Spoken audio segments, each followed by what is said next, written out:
не противете се на дявола и той ще побяга от вас. Как да се противим на дявола в живота ни? Интересни думи, нали? Как да се противим? Много често в живота ни, в християнския ни живот, като дойде неприятеля, как трябва да му се противиш? С кои думи? С молитва. Но в молитвата какво трябва да има? Сила и Божиите думи.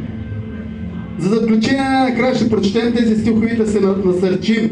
Божиите думи от Божието Слово. Без Божиите думи от Божието Слово ти нямаш шанс как да се противиш за дявола и той да победне от тебе. Няма шанс. С човешки думи няма.